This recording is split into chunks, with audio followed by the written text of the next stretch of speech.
আবির আবির লালার ঝিনুকের গার্জিয়ান এখন সোনা কাকা, সোনা দা থেকে আমি আবিরদাকে সপ্তডিঙার গুপ্তধন কতটা স্পেশাল তোমার কাছে সেটা নিয়ে কিছু বলার জন্য অনুরোধ করবো। আমার আগে অর্জুন, ঈশা এবং ধ্রুব যা যা বলেছে আমি সব কটাই একমত। রোমেলাও যা যা বলেছে আমি সব কটাই একমত। শুধু একটা তে একটু ডিফার করছি। এটা ঠিক যে আজ থেকে অ্যাকচুয়ালি 9 বছর আগে আমাদের জার্নি শুরু হয়েছিল, কারণ আমরা শুটিং শুরু করেছিলাম 2017 সালের ডিসেম্বরে। যেটা বারবারই যে প্রসঙ্গ উঠে আসছে যে এতগুলো বছর, সেটা কিন্তু আমরা একবারও বুঝতেও পারিনি। এতটাই একটা সুন্দর অভিজ্ঞতাই পুরো মেকিং, পুরো জার্নিটা। যেটা ডিফার করছি যে তুমি যেটা বলছো যে সবাই বড় হয়েছে, আমি শুধু বলেছি হ্যাঁ আমারটা ওটা বয়ের একটা হস্যুগার হবে বলে। সোনাদা একটু হলেও বড় হয়েছে, তবে সেটা পর্দায় আমার ধারণা সপ্তডিঙার গুপ্তধনে কোথাও ধরা পড়বে না। কিং খানই বলেছেন পিকচার আমি বাকি তো দেখা যাক। ঠিক, এবার আমি আবিরদাকেই রিকোয়েস্ট করব, আমাদের এবারের চোখ মানুষ আমাদের সঙ্গে যুক্ত হয়েছে, আমি আবিরদাকে রিকোয়েস্ট করব তাকে মঞ্চে ডেকে নেওয়ার জন্য।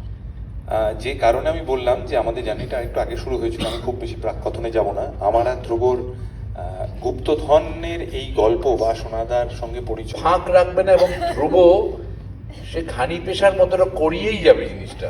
এটা আমি নিজে চোখে দেখে এসেছি, ওরা বললে আমি সমর্থন করবো এই তিনজনকে। এই ছবিতে তফাৎটা কোথায়? এই ছবিতে তফাৎটা হচ্ছে সমস্ত রেকর্ড ছাপিয়ে গিয়েছিল। তখন আমি ধ্রুবর কাছে বলেছিলাম যে আমি বুঝতে পারিনি এটা এত বড় হতে পারে। মনে আছে তো? এটা হলো পুরনো কথা। আর নতুন কথা হচ্ছে যখন বললো অত্যন্ত সুখ স্মৃতি এই শুটিং, অত্যন্ত আনন্দের। আমি দেখছিলাম ওখান থেকে অর্জুন আর চোখের উপরে তাকাচ্ছে, কারণ এই ধ্রুব ব্যানার্জি ভদ্রলোক মানে এত কঠোর পরিশ্রম করান এবং নন স্টপ পরিশ্রম করান। প্রত্যেক ছবিতে আমার মনে হয় এই ট্রায়াল প্রত্যেকে ঠিক করে আমরা আর এটা করবো না, এই লাস্ট আর এই সহ্য করতে পারছি না এই কষ্ট। হাসছে সবাই। কৌশিকদার কোনো এভি বানাতে পারেননি টিম, কারণ আগের গুলোতে তুমি ছিলেন না। এভিটা বানালে তো সিনেমাই দেখানো হয়ে যাবে, এইটুকুই তফাৎ। প্রথম যেদিন শুনেছিলাম 2016, হ্যাঁ, তখন একটা চমৎকার জিনিস শুনেছিলাম, কিন্তু সেটা যে এরকম ভয়ঙ্কর বিখ্যাত হয়ে যাবে আমার মেধায় সেটা বুঝতে পারিনি। সেটা পরবর্তীকালে সাফল্যের পর এই ছবিতে আরো একটা বিশেষ ঘটনা ঘটেছে। আমরা একজন অত্যন্ত বিশেষ মানুষের আশীর্বাদ, শুভেচ্ছা এই ছবিতে পেয়েছি, এবং সেটা ছবির মাধ্যমেই পেয়েছি। কিভাবে কি সেটা তো আমরা বলবো না, কারণ সেটা ছবিতে দেখতে হবে। এবং আজকে একটা অত্যন্ত বিশেষ কারণে আমরা তাকে এখানেও পেয়েছি। আমার ধারণা খুব একটা কারোর কাছে এখনো সেই আন্দাজটা নেই যে তিনি এখানে আছেন। প্রথমত তাকে অনেক অনেক ধন্যবাদ আমাদের গোটা টিমের তরফ থেকে, এবং শুভেচ্ছাও। সপ্তডিঙার গুপ্তধনে সোনাদা, আবির লাল ও ঝিনুক তারা বিশেষ আশীর্বাদ পেয়েছে যে মানুষটির কাছ থেকে। সেই মানুষটিকে এবার আমরা ডেকে নেবো এখানে, না আদার দেন প্রসেনজিৎ চট্টোপাধ্যায়, উমাদা।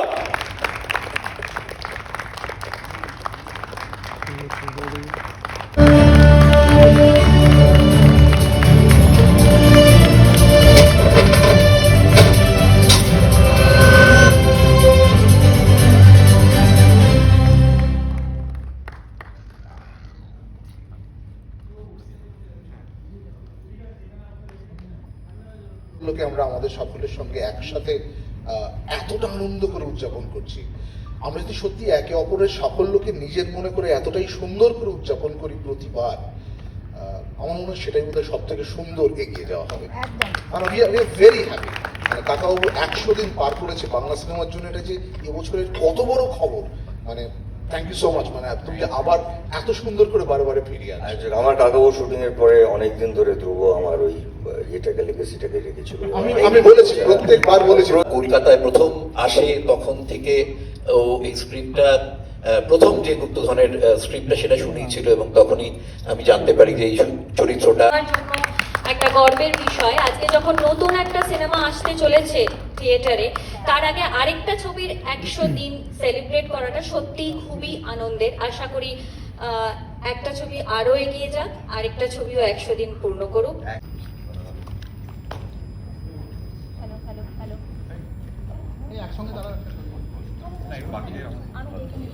আমি যেটা সত্যি বলছি, চন্দ্রাকে আমরা মিস করছি, মানে অনেকেই আসেননি, বাট এটা একটা টিম আছে না, এমন দুটো ছবিরই অনেকেই আছেন যারা যে কাকাবাবুর শুরুর থেকেও কাকাবাবুর সঙ্গে ছিল, আবার এখন এই যে আমাদের সোনাদাদের টিম আসছে সেখানেও তারা আছেন। আমি সবসময় মনে করি যে এটাই আসলে আমরা সৃষ্টি করতে পারি, এটাই সৃষ্টি করতে জানি। আর চন্দ্রাশিসের সম্পর্কে আমার কিছু বলার নেই, কারণ আমার ডান দিকে যিনি দাঁড়িয়ে আছেন তিনি তাকে বড় পুত্র বলেন, তো তিনি এটা আউটডোরে গেছেন। কিন্তু আমার একটা জিনিস নিশ্চয়ই বলতে ইচ্ছে করছে, যখন আমাদের পরপর হাউসফুল চলছিল, আমরা বেশ কিছু সিনেমা হলে ভিজিট করছিলাম, চন্দ্রাশিস রায়ের নামটা দেখেছেন, তার পরিচিতি ফিজিক্যালি মানুষজন দেখেননি। আমি যখনই ইন্ট্রোডিউস করতাম যে ইনি আমাদের পরিচালক, হল ভর্তি হাততালি, ওটা আমাদের অ্যাচিভমেন্ট। এবং আমি চাইবো চন্দ্রাশিসের জন্য একটা সবাই সত্যি চন্দ্রাশিস থাকলে ভালো হতো। বড় স্ক্রিনের জন্য। শিল্পা প্লিজ, অহনাদি এসো, প্লিজ স্টেজে এসো, অস্মিতা প্লিজ এসো, দুটো ছবিরই তোমরাও পার, প্লিজ সবাই এসো।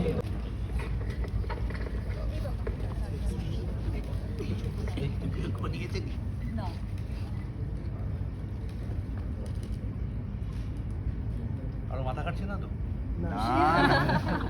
লাইট কাটছে। Thank you thank you thank you thank you.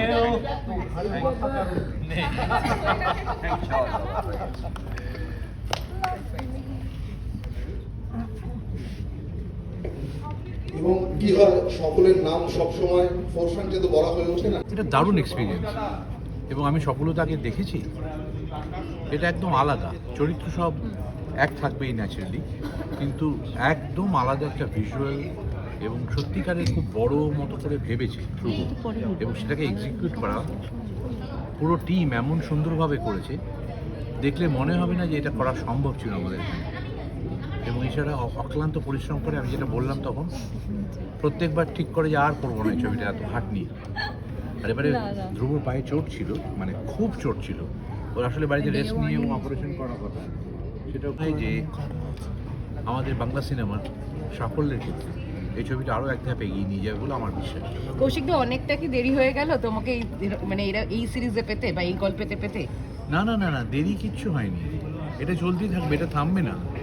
সোনাদাদের এই বাহিনীর কোনো মুক্তি নেই, হতেই থাকবে। এবং আমার তো প্রথম গল্পই আমার কাছে এসেছিল, তারপর ঘটনাচক্রে সেটা হয়নি, সেটা তো শুনলেন আপনারা। এরকমই হয়, যখন যেটা আসা তখন ঠিক আসবে, তাড়াহুড়ো করে কিচ্ছু না। আচ্ছা, ঈশাও কি, যেটা দাদা এক্ষুনি বললো যে যখন যেটা আসে? হ্যাঁ হ্যাঁ, এরকম কত ছবি হয়েছে, অন্য কারো করার কথা ছিল, কিন্তু আমি লাস্ট অ্যান্ড ফাইনাল চয়েস হয়েছি পরে। তো কপাল, সবই যার যখন যেটা হওয়া সেটা হবে। আচ্ছা, মানে ধ্রুবদার ধরো দুর্গেশগড়ের গুপ্তধন বলে বা এগুলো বলে, এগুলো শুধুমাত্র তো চরিত্রগুলো এক মানে ক্যারেক্টার নয়, তার সঙ্গে জায়গাটাও একটা ক্যারেক্টার হয়ে ওঠে। তো সেক্ষেত্রে জিজ্ঞেস করবো, এখানে তোমরা ক্যারেক্টার মানে জায়গাটাকে কিভাবে এক্সপ্লোর করলে যেখানে শুটিং হলো? এটা অনেক জায়গা মিলিয়ে শুটিং হয়েছে, তবে মেইনলি সুন্দরবনে হয়েছে, কেজি ওটা মিস করেছে definitely আমার। মানে কিছু করেছি, কিছু কিন্তু জায়গা অনেক জায়গায় করেছে। মানে সেটা ভয়ঙ্কর, মানে সেটা মানে আমরা চোখে দেখিনি এরকম জিনিস, মানে সুন্দরবনে বেড়াতে গিয়েও দেখিনি এরকম জিনিসপত্র আছে, মানে সেই মিস্ট্রিটা থাক। একদমই, এবং সেটা সেটা মানে থাকুক, মানে আমরা আমি বলতে প্রথম- পারি আমার পায়ে প্রচণ্ড ব্যথা হয়েছিল ওখানে শুটিং হওয়ার পরে, এবং সেখানে এমন সারফেস ছিল দেখলে হ্যাঁ, মানে বিগত আসলে কমপ্লেন্টের কারণ আছে। পুনাতে যখন আমরা থাকতাম তখন এমন কোনো উইকেন্ড থাকতো না যখন ঘুরতে যেতাম না, যেমন আমি গাড়ি চালাতে ভালোবাসি। কলকাতা আসার পর সেটা নিঃসন্দেহে একটু কমেছে, বিগত 2-3 বছরে সেটা সত্যিই খুব কমেছে। মানে হয়তো খানিকটা কাজের চাপই, আমিও অপেক্ষায় আছি এগুলো একটুখানি রিলিজ হয়ে গেলে এবার আবার বেরিয়ে পড়বো। না, তুমি নাকি তোমার এই ঘোরার ইচ্ছাটা পূরণ করে নাও নিজের সিনেমার মাধ্যমে, এটা কি আর সত্যি? কিন্তু সমস্যাটা হচ্ছে যে আমার সিনেমাতে তো আমি কোনোদিন বাংলার ভৌগোলিক মানচিত্রের বাইরে বেরোতেই পারলাম না।